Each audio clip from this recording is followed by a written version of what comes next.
நான் தான் சுபாஷினி. எனக்கும் கவினுக்கும் என்ன நடந்ததுன்னு எனக்கும் அவனுக்கும் மட்டும்தான் தெரியும். எங்கள் ரிலேஷன்ஷிப் பற்றியோ எங்கள் 2 பேரை பற்றியோ இனி யாருமே தப்பாக பேச வேண்டாம். யாருக்குமே எதுவுமே தெரியாது. உண்மை தெரியாமல் எல்லாரும் நிறையா பேச வேண்டாம். எங்கள் அப்பா அம்மாவுக்கும் இதுக்கும் எந்த சம்மந்தமுமே கிடையாது. அவங்கள பனிஷ் பண்ணணும்னு நினைக்கிறது தப்பு. அவங்கள விட்டுருங்க. இவ்வளோ சுச்சுவேஷனில் எல்லாரும் அவங்கவுங்களுக்கு என்ன தோணுதோ அது எல்லாமே பேசிட்டீங்க. என்னோட ஃபீலிங்ஸ் என்ன, நான் என்ன நினைக்கிறேன் அப்படிங்கிறத ரெஸ்பெக்ட் பண்ணி ஸ்ரீஸ் லவுட் ஸ்பீக்கருங்கிற பேஜில் ஒரே ஒரு பொண்ணு மட்டும் என்னை பற்றி பேசியிருக்காங்க. அவங்களுக்கு மட்டும் ரொம்ப தேங்க்ஸ். நானும் கவினும் ரொம்ப ட்ரூவாக லவ் பண்ணோம். கொஞ்சம் செட்டில் ஆக டைம் தேவைப்பட்டுச்சு.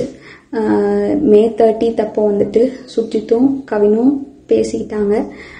அப்போ அந்த டைமுக்குள்ள வந்துட்டு அப்பா கிட்ட சுஜித் சொல்லிட்டான். அப்பா வந்துட்டு இந்த மாதிரி லவ் பண்ணுறியான்னு என்கிட்ட கேட்டப்ப இல்லைப்பா நான் லவ் பண்ணல அப்படின்னு சொல்லிட்டேன். ஏன்னா கவின் என்கிட்ட டைம் கேட்டிருந்தான்.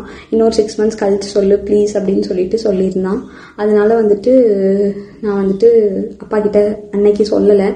அதுக்குள்ளே நெக்ஸ்ட் அப்கமிங் மந்த்துக்குள்ளே இப்படி ஆயிடுச்சு. 2 பேருக்குள்ளே என்ன கான்வர்சேஷன் போச்சுங்கிறது தெளிவாக தெரியாது. ஆனால் கவினுக்கு ஃபோன் பண்ணி சுஜித் வந்துட்டு பொண்ணு கேட்க வாங்க, இவ மேரேஜ்க்கு மூவ் பண்ணாதான் அடுத்து என்னோட ப்ரொஃபஷனை பார்க்க முடியும் அப்படின்னு சொன்னான். அப்படிங்கிறதே எனக்கு தெரியும் கண்டிப்பாக.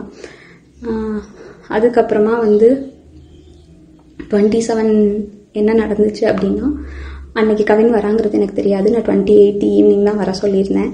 அவங்க தாத்தாக்கு தலையில் சூச்சர்ஸ் இருந்ததுனால நான் வந்துட்டு ரூம் பார்த்துட்டு அட்மிட் பண்ணணும்னு யோசிச்சிருந்தேன். அப்போ வந்துட்டு ஆஃப்டர்நூன் மங்கம்மாள் சாலைக்கிட்ட வந்து நின்றுட்டு தான் எனக்கு வந்துட்டு தெரியவே செய்யும் அவங்க வந்திருக்காங்கன்னு சொல்லிட்டு. ஸோ டேரெக்டாக நான் அங்கே ஐபிக்கு கூட்டிகிட்டு போயிட்டு கவின் உள்ளே வந்தான். பட் அவங்க அம்மாக்கிட்டேயும் மாமாக்கிட்டேயும் மட்டும்தான் நான் பேசிகிட்டு இருந்தேன். பேசிகிட்டே அப்படியே கவின் வெளியே போயிட்டான். அங்கேருந்து கிளம்புறப்பந்தான் அவங்க அம்மாவும் கிளம்புறப்பந்தான் கவின் எங்கே அப்படிங்கிறதே நாங்கள் யோசித்தோம். நான் ட்ரீட்மெண்ட் ப்ரொசீஜர்ஸ்லாம் எக்ஸ்பிளைன் பண்ணிகிட்டு இருந்தேன். அப்போ யோசிச்சுட்டு நான் வந்துட்டு சொன்னேன். அவங்க அம்மா வந்துட்டு கால் பண்ணாங்க, அவனுக்கு எடுக்கல. நானும் கால் பண்ணி எடுக்கல. நீங்கள் வேணால் பசிக்குதுன்னு சொன்னாங்க அவங்க அம்மா, சாப்பிட போங்க, நான் வேணால் வர சொல்கிறேன்னு சொல்லியிருந்தேன். அதுக்குள்ளே இப்படி ஆயிடுச்சு. ஸோ வந்துட்டு இது தேவையில்லாமல் நிறையா இஷ்டத்துக்கு யாரும் வதந்தியை கிளப்ப வேண்டாம். உங்களுக்கு தோணுது எல்லாத்தையும் பேசாதீங்க.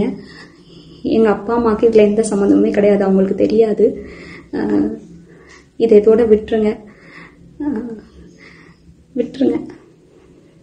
அவ்வளோதான்.